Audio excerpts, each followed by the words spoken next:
As a former community banker for over 2.5 decades in my home state of Arkansas, and also a former Treasury official in the ancient days of the Bush 41 administration, I want to thank you for accepting this appointment and serving us as our Comptroller of the currency. I want to commend you for your effectiveness in developing your budget and looking out for not only the goals of the agency, but taxpayers by actually proposing a reduction in how much money you're able to spend, yet carry out the mission of the OCC. And I want to commend you for the ideas you have on CRA reform and regulatory burden generally by tailoring regulatory burden.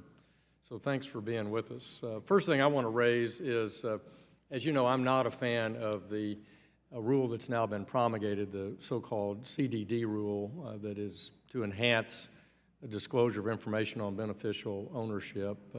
I think it still has a long way to go. I think I've made those views clear.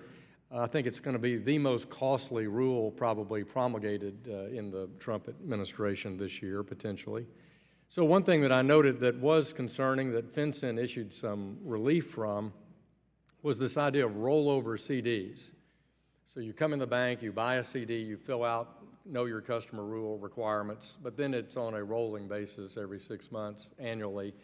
FinCEN granted temporary relief from having to refill out and ascertain the beneficial ownership. Would you support that being considered a permanent change in the rule, a permanent waiver, if you will, to that on a rollover CD that was properly opened? It would seem to be prudent, especially if they, did the documentation on the front end of that right. CD. Yeah, my question assumes absolute appropriate documentation for the account. Thank you for that.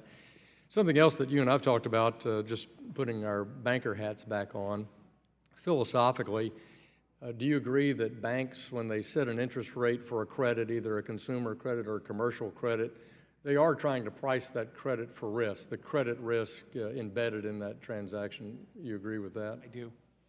And do you agree that local economic conditions are a factor, a parameter in which a bank loan committee or loan officers would take into account in order to set that pricing? You think would that be generally true? In other words, local economic conditions are relevant to the pricing for risk for a loan? They do in the event that it would impair the source of repayment. Right. Yeah, I agree too, and yet I'd really urge you in your new role as our Comptroller of the currency to look at that in the context of consumer compliance laws on lending, where I don't believe that pricing for risk is really permitted. And I'm talking about geographic risk or local industry risk on those sources, where the sources of repayment really could be compromised. I think there's a lot of demand by the regulatory agencies that you can only have one loan price, no matter how big the territory of the bank, for a consumer loan. I'd invite you to look at that. On the Volcker proposal, we've also talked about that before, and you know my strong feelings about harmonizing the interpretation of the Volcker Act. I was very pleased in 2155 enacted into law now that we exempt our community banks from the varieties and confusion and complexity and inconsistency of Volcker for our community banks, and I know you'll be adjusting your Volcker rule as it proceeds for that new law. But when I read the Volcker 2.0 proposal summary section by section, I have to tell you, I found it more complex, less clear.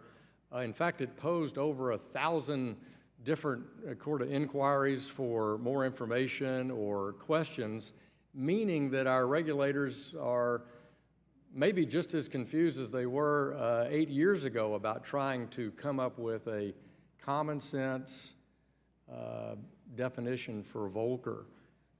Things like the revised definition on the trading account. I didn't find that more clear. Covered funds, which was the whole point, really, if you go back to the legislative intent, it just seemed their proposed rule punted on that and basically said it's in the too hard stack that people have, and it couldn't be solved. And then the metrics in reporting and record keeping look more burdensome to institutions subjected to it. So we don't have time to discuss it today. I know we'll have a chance to talk about it, but I really urge you as you review these comments, I don't think you're on the right track, and thank you, Mr. Chairman. I yield back. Gentleman yields back.